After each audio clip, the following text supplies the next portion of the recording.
right, well, hello, and welcome to another episode of Rock M Reacts following Mizzou's 82-72 win over Wichita State. Continuing a trend of great things to happen in Mizzou athletics today. Obviously, the bowl announcement came out earlier. Mizzou playing Ohio State, number 9 versus number 7 in the Cotton Bowl on December 29th.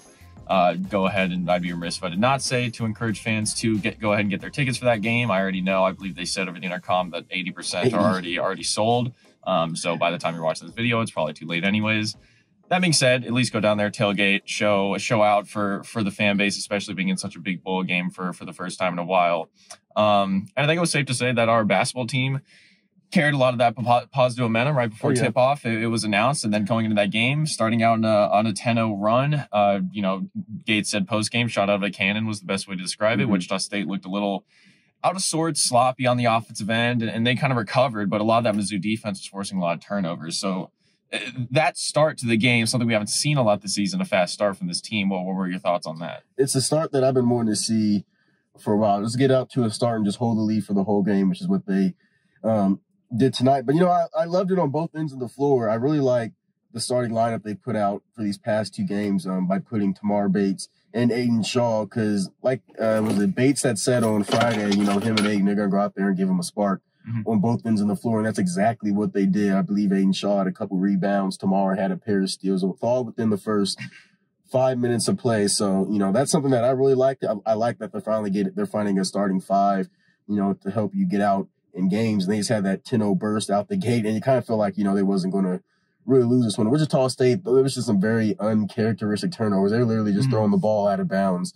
at times. So it was just kind of a perfect storm for Mizzou, and it helped, translate into a 10-point victory at home over. It seemed like that was a good Wichita State team, and that's the kind of stuff you want, especially following Tuesday's victory at Pitt.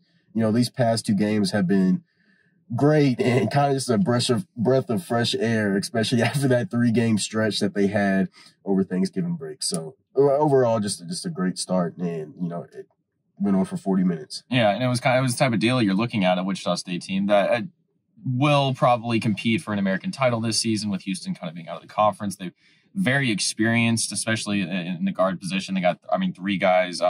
Harlan Beverly, who almost single-handedly brought Wichita State back into this game late, but Xavier Bell and Colby Rogers both usually play at a higher level than they did today. I know Bell got into some foul trouble in the first half, and Rogers just a little bit off shooting today, but that's a tough team that you just went head-to-head to, with, and really kind of outgunned them in a lot of ways. I think I was almost most impressed by what we saw in the perimeter from Mizzou's guards versus that trio from Wichita State and how they stacked up. We first have to talk about Shawn East a second, because he's a guy that, yes, has really been coming into his own this season. It has now been the go-to bucket getter on this team on a lot of occasions for sure.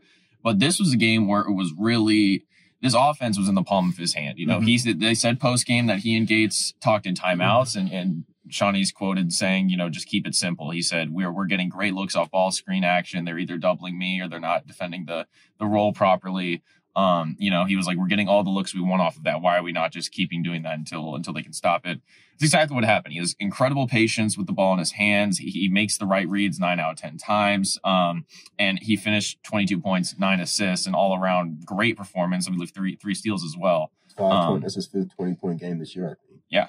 So it's all in, conjunction with this being a kind of breakthrough season for him potentially. Now, Gates said earlier this week that the biggest thing with him is this is the first time in his career, now I believe his 5th year of college, that he has had a second season with the same program. He had been on 4 different teams for the prior 4 years. So I think that's a huge reason for him, but also just how comfortable he seems within this offense.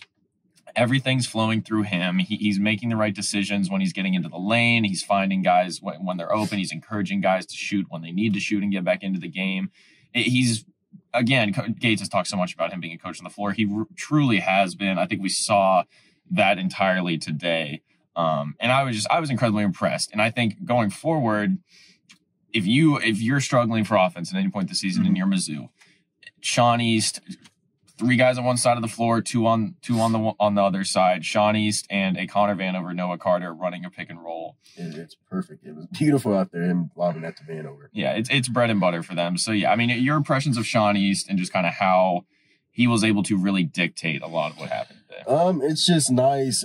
It's nice throughout these 8 games to see someone step up for this team, because you lost Kobe and Des Moines last year. So you needed a player, you needed a star player, someone to step up, and Sean East was one of the candidates, him being one of those big 3 players returning, and he's just so crafty when he's, near the bucket or within that mid-range. He can just he completely kind of just change. He kind of changed the game in a way, because it seemed like Wichita State and Caleb Grill hit a 3-pointer too to kind of ease it. But Sean East, he kind of takes over like late in games. I forgot the other game it was, which one I'm thinking of. He scored it was him and Nick Honor scoring at the end. But his ability to kind of just be the offense, this team needs him to score. They can't afford to have him kind of disappear for a little bit. This team is good when Sean East is scoring. That's all you can really say about that. And he's also a good facilitator as well, like I just mentioned.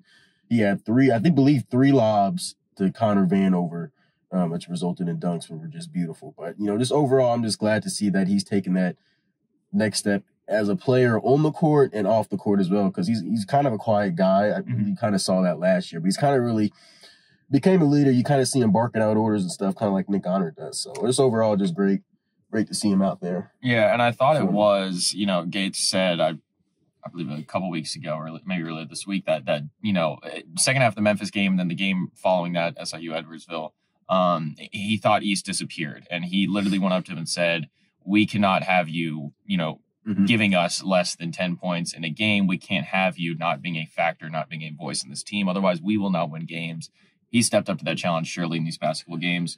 I think another thing is just the supporting cast on the perimeter tonight was really excellent. I think Anthony Robinson again. I feel like we're beating this dead horse, but he jumped off the page again. We can keep beating the horse. Yeah, he jumped off the screen again. I think tonight was really primarily defensively. He was checking Wichita State's veteran tough guards, and he was giving them hell. He was picking their pocket, getting them full court. You could tell. He even drew a frustration push-off foul on one of Wichita State's guards because he was just so up in his grill, and it was incredible. He's sleight of frame. He looks like he could still be a sophomore in high school. He looks like a high schooler really out there playing. But he does not play like it. Yeah.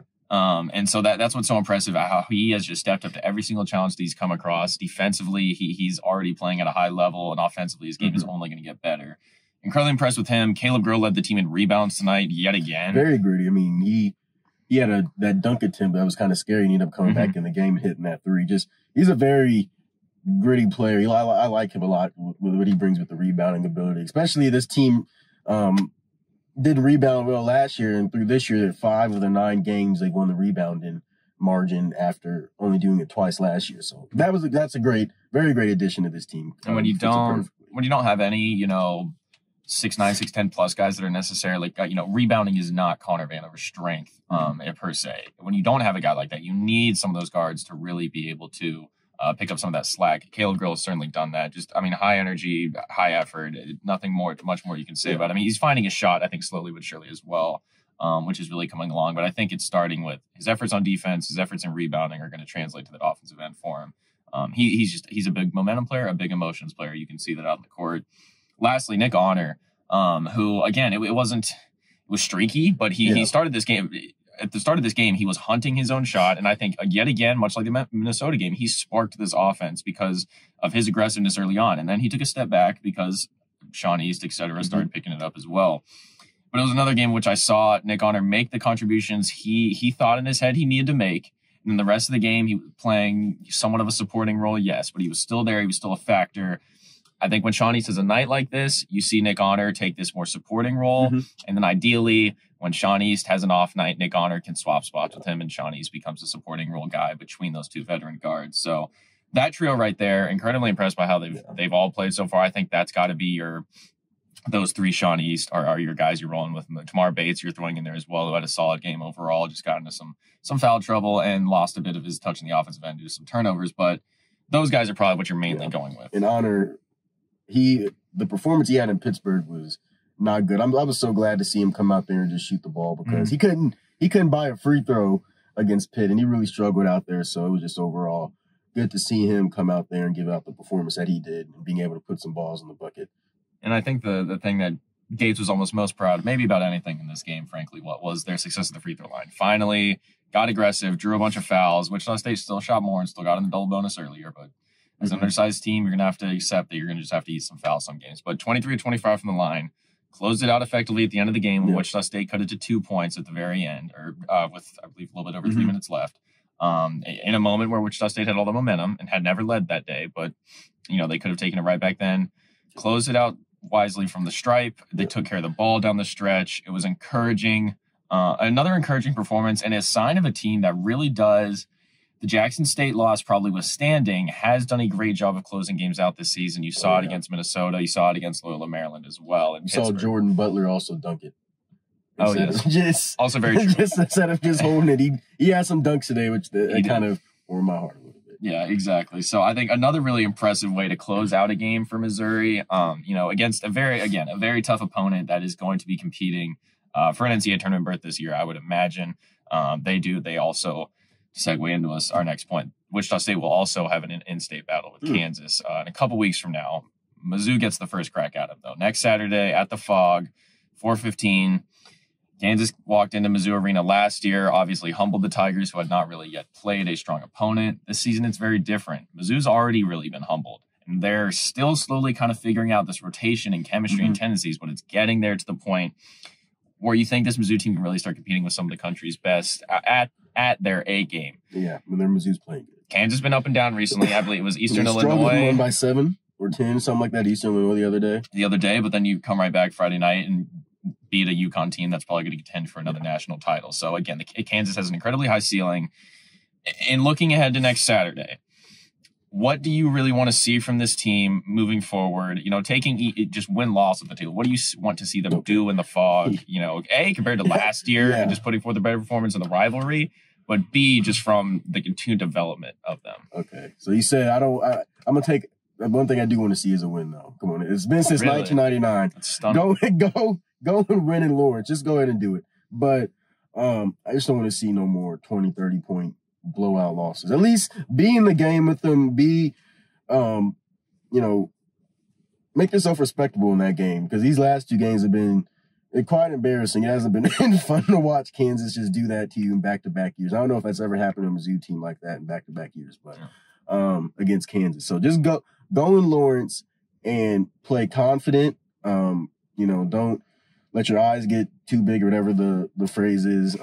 Just go in there and, like you went into Pittsburgh, go in there, just dominate, try to win. I don't know. It's a top 5 team. You're playing a top 5 team on the road, so it's going to be hard. But they went into Tennessee last year and came out with a nice victory. So, anything could happen, really, especially after they struggled. Like you said, they struggled against Eastern Illinois, beat UConn. You never know what happens. This college basketball team is going to lose left and right. But just be like Jackson State when they came in here. Be feisty, be gritty. Just don't be scared of who you're playing just because it's Kansas. And I think it's, another thing, I think just compared to the game last year, you want Mizzou to walk out on that floor and look like they belong on the same floor, that they are up to that level and that they are reaching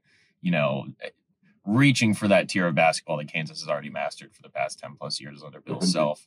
It's really their whole history, frankly. They've been at the sport.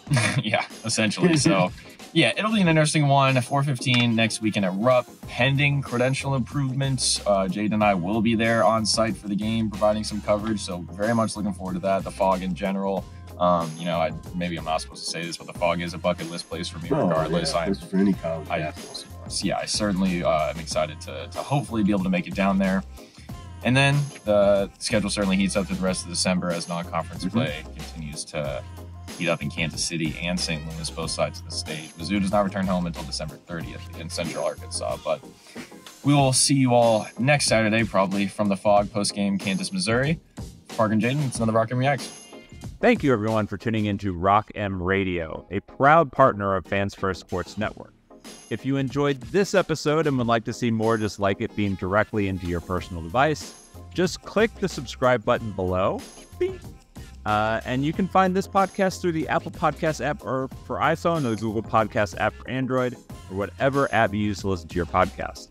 We are also available on Spotify. Just search for Rock M Radio. And if you like other sports, Fans First Sports Network is a podcast network that has coverage of all other teams, Major League Baseball, MLS, NFL, whatever you want to listen and read about. It is a great network full of really fantastic podcasts. So look them up and subscribe to any and all of those podcasts. Rock M Radio will be back with more episodes coming soon. Thanks.